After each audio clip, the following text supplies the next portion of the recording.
Hey everybody, it's Craig here with Nima, and tonight we're talking about shame and how it affects people in a negative way.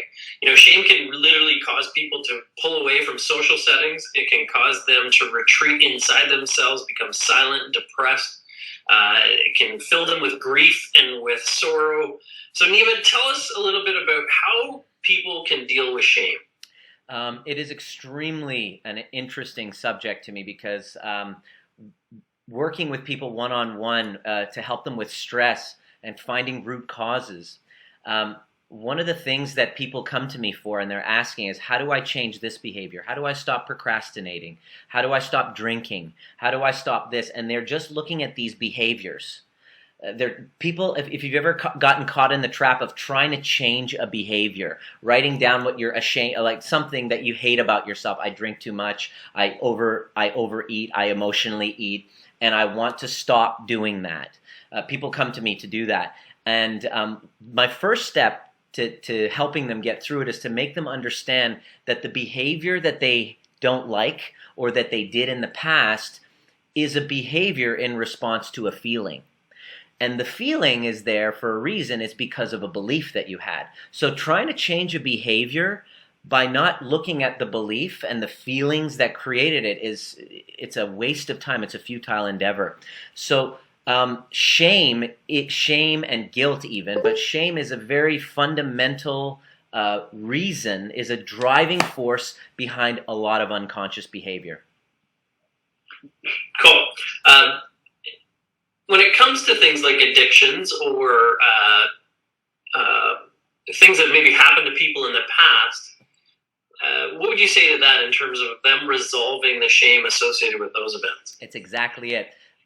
I discovered that most people are doing it completely backwards. Now hear me out. You're going to think I'm crazy when I tell you this, but just hear me out. The way that you overcome addictive behaviors or things that you really are ashamed about is by not feeling shame about it or guilt if it was something in the past. Those feelings of shame and guilt actually cause you to act that way. I'm going to give you a link to, I'm just going to give you a research article that I'm going to be publishing in my book. Let me see. It is in the Clinical Psychological Science journal, and it basically follows a group of alcoholics that have volunteered from AA, and they followed them up. They had just kind of gotten on the wagon. They stopped drinking, and they did a bunch of research and questionnaires, and they observed their behavior. And the conclusion of this research, and I encourage you to look it up yourself, the conclusion, basically, the findings suggest that shame about one's problematic past may increase rather than decrease future occurrences of problem behaviors. So if I'm feeling ashamed about alcoholism, then I'm more likely to exhibit that behavior. And when I'm working with people one-on-one, the first step that I try to do is get them to see that at this time or at that time, why that behavior was the greatest strategy that they could use in order to get their highest values met. It was just addictions or whatever are just strategies. And if you want to get over an addiction, the first step is to become grateful for it as a strategy. And it sounds totally counterintuitive, but that's exactly what I'm saying. How is that addiction serving me? But no, Nima, it's not serving me. I hate it. It's destroying my life. Well, it's there for a reason. And by looking at it from a completely different perspective, you can start to understand it as a strategy first, and give yourself a pat on the back for using that as the shortcut to getting your highest values or your highest goals met, or which you're probably even unconscious about. But that's the first step towards overcoming any behavior, is by becoming grateful for it. And it sounds crazy, but that's what you have to do. So that's the starting point. Then what happens? How do you get to the next step?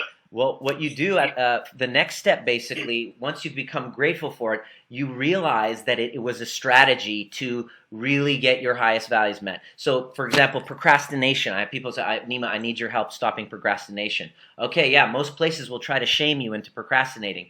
But yesterday I worked with a doctor who discovered that procrastination was a strategy that he discovered through this overview process was a strategy that he incorporated so that he didn't have to succeed because he had a fear of success, because he wasn't really being authentically him. He was trying to convey a message that he was injected from other mentors and gurus that he's encountered. He took on their mission rather than having his own. So subconsciously, his psyche was creating a resistance in the form of procrastination so that he didn't have to get out there and lie to other people. The second that he became aware and went, wow, my procrastination, the thing that I'm ashamed about, the thing that I want to change, is actually serving me. He became completely grateful, and his self-worth went up, and guess what he did right afterwards?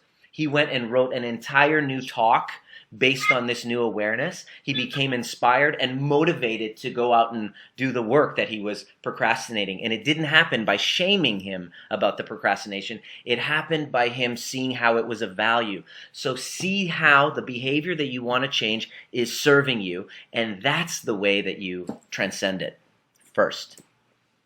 Cool. How can people learn more about all this? Well, if you want to continue the conversation, just request to join my overview method, Dance Like You Don't Care Who's Watching page, and, ask a question, hashtag Ask Nima, even in social media.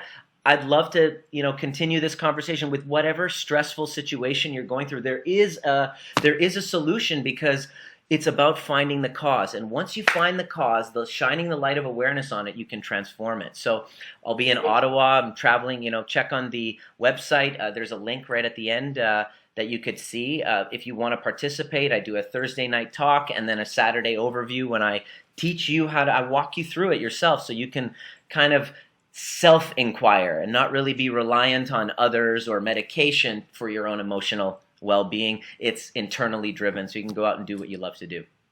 Awesome. Looking forward to it. Thanks. All right.